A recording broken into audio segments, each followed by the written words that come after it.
Hi, I'm Zach Davis. Today I'm going to be presenting a project called Who Went Fishing? Inferences from Social Evaluation. And this is work done in collaboration with Kelsey Allen and Toby Gerstenberg. So a lot of attention recently has been on how people can draw inferences using evidence from their world. So I think all of us looking at this child's reaction can draw an inference about whether his team won or lost the game. You can also draw inferences about people's preference orders using their information sampling behavior, or what someone knows based on the artifacts that they left behind. Or people are able to recreate entire past sequences of events by using multiple sources of information like sound and sight. So all of these studies have investigated how people can use physical evidence to draw inferences. What we're interested in is a different source of evidence. So we're interested in social evaluations. So by social evaluations, what I mean are things like blaming or praising others for some good outcome or for some bad outcome. And you might think that these aren't all that common or all that interesting, but all that it takes is a quick search on Google News for to blame to see the kind of richness of these blame judgments that are given. And so what we're interested in is how people are able to use this rich source of information to draw inferences. So what would an inference from a social evaluation look like? Well, here are two real headlines for the same soccer team. So in one, the attacking player is being blamed for a loss, and in the other, the goalie is being blamed for a loss. So depending on who's to blame, you might infer different things about the game. So if the goalie's to blame, then you might infer that, oh, he must have missed a really easy goal that he should have really blocked. So we're interested in both whether people are able to draw these inferences using blame information, as well as how they do that.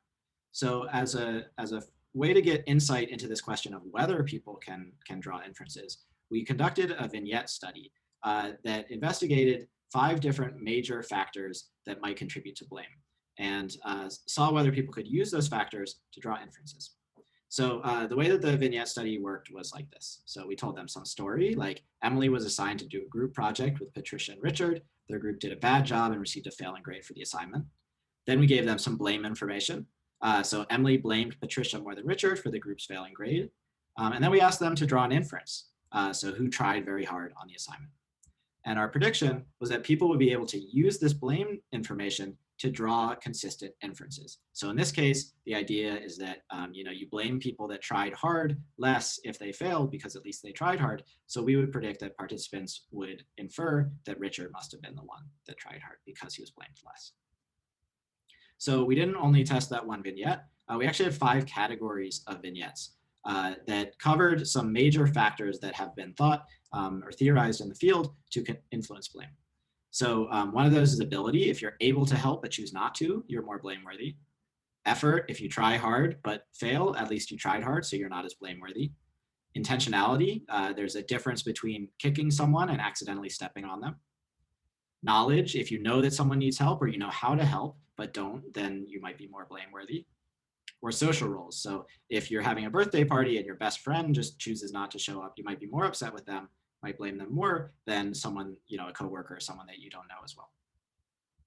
So what we did was we came up with 3 vignettes for each of these 5 categories and then tested people's inferences within those. And what we find is that across all 5 categories, participants were well above chance in drawing inferences in the direction that has been theorized before in the past. So this is cool. So this shows that, in fact, people can draw these inferences, but it doesn't necessarily tell us how. So we wanted to get some insight into how people are able to use social evaluations to draw inferences, and we wanted to model them in this way, or this is how we model people as doing this process. So the general idea is that within some situation, there are some actions or some characteristics that lead to social evaluation. So if this person acts like this in this situation, I'm going to blame them. And the idea behind the inference process is that people essentially invert this generative model. So if I know that this person, if they act like this, I'm going to blame them. If I then learn that that person was blamed but don't know what they did, I can infer that they must have acted badly. And so what we want here to see whether people are in fact doing this process is to have a generative model that makes quantitative predictions about responsibility for a situation. And so luckily for us, Allen et al. In 2015 had done just this. So I'll walk you through the setting that we use that has a full generative model from a situation to a social evaluation. So participants learned of some fishermen that lived in a fishing village. And the way that the economy works is that they all go fishing in their own pond, and then they deliver their fish to the truck at the end of the day and split their earnings equally. And so these fishermen have different strengths, and those strengths determine how many fish they can carry. So A can carry 3, B and C can only carry 1. However, unfortunately, sometimes there are trees that are blocking the truck from getting through. And the fishermen have to clear those trees in order to sell their fish to the truck. Otherwise, it just won't come. And so the problem for the fishermen is that they have to collaborate without communication on who should go to clear the trees and who should go fishing so they have some fish to sell at the end of the day. And an important thing to note here is that the strength also determines the number of trees that a fisherman can clear in a day. So A can clear 3 trees in a day, B and C can clear 1. So if you imagine that you're a fisherman in this task, hopefully it's somewhat clear that in this situation, A should be the one that can clear the trees because they're the only ones that can clear the trees, whereas B and C should go fishing so that they have some fish to deliver to the truck when it arrives at the end of the day. However, sometimes the situation isn't so clear. So in this situation, there's kind of 2 optimal solutions where there's 2 trees downed and A and C have strength of 2 and B has strength of 3. So the 2 optimal solutions are either A goes to clear the trees and C goes fishing, or C goes to clear the trees and A goes fishing. And so there can be lots of these situations where it's not exactly clear how you should act. So you might imagine that in one of those situations, it would be possible that all of them would go fishing, nobody would clear the trees, and so they have a very bad outcome. The truck can't get through. So what Allen et al. Did was ask participants how much are fishermen A, B, and C to blame for this suboptimal outcome, for not getting the best possible outcome. And what they found was that there were 2 main components to blame judgments. So one was the rationality component, so how reasonable is your action? The other is the pivotality, so how much difference did your action make to the outcome? So I'll briefly walk through these 2 notions of blame. So the first component, the rationality component, essentially models people as acting using something called K-level reasoning.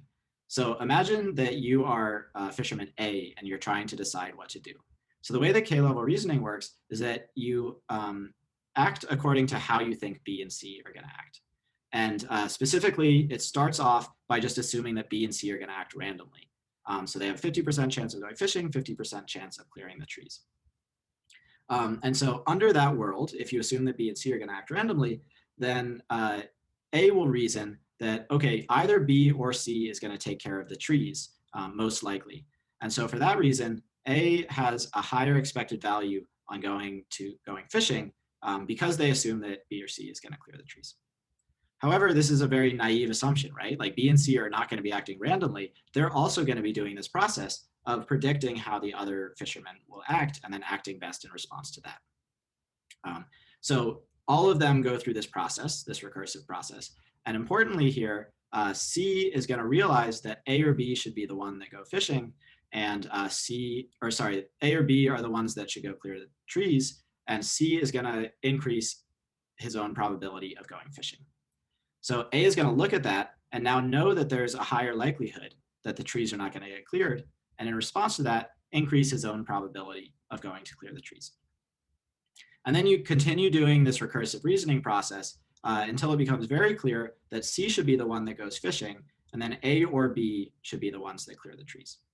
So this is a model of rational action, and the extent to which someone deviates from that model of rational action is how much they get blamed under this model. So the other component of blame is what's called the pivotality model. And the way that the pivotality model does is you imagine, oh, what if I had acted differently? Would we have succeeded in collaborating? So for example, imagine this situation where A, B, and C have strengths of 1, 2, and 3 respectively, and they all go fishing. So what you do is you imagine, oh, what if I had acted differently? What would have happened?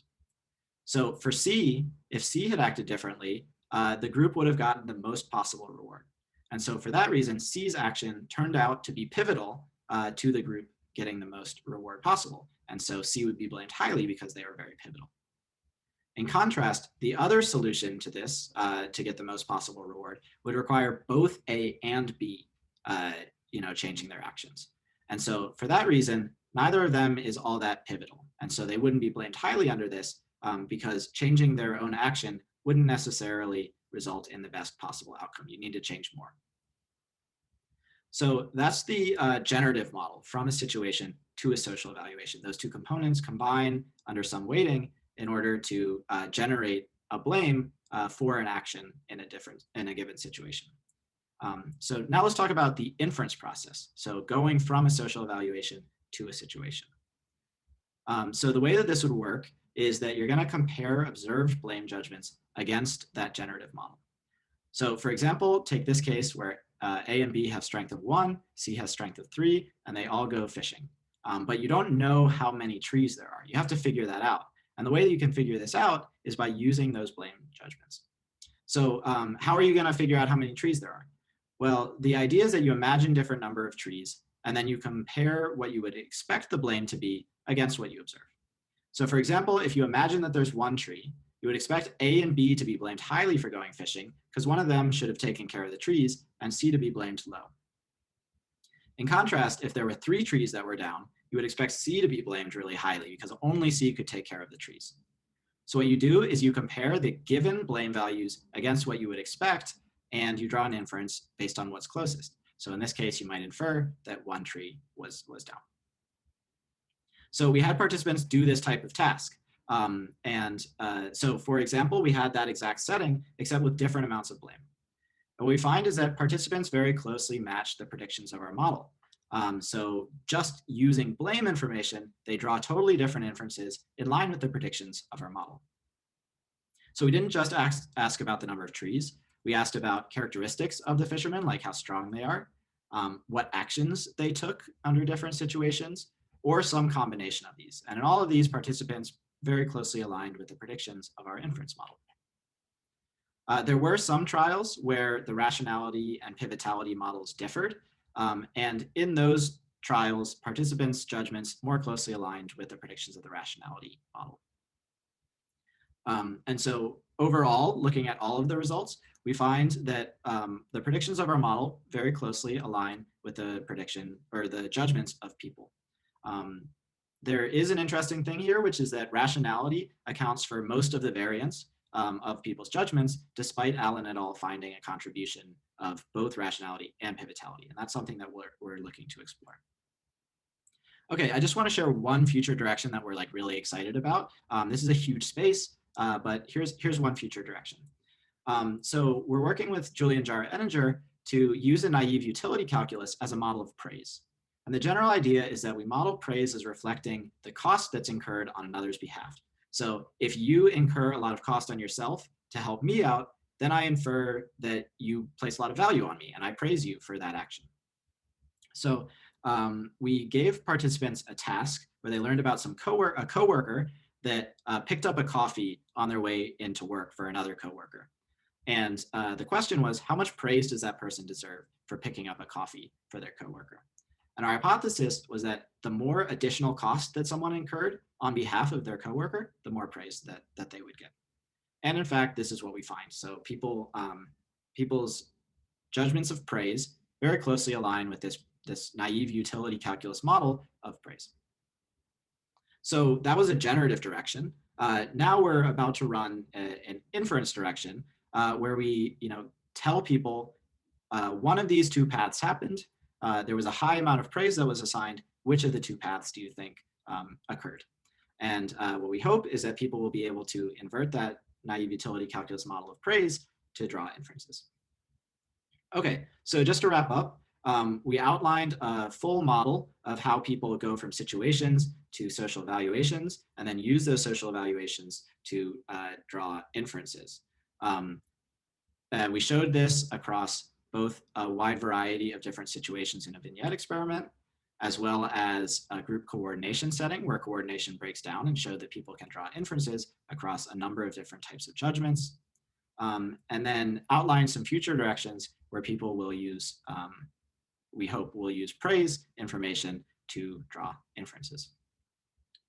Thank you very much.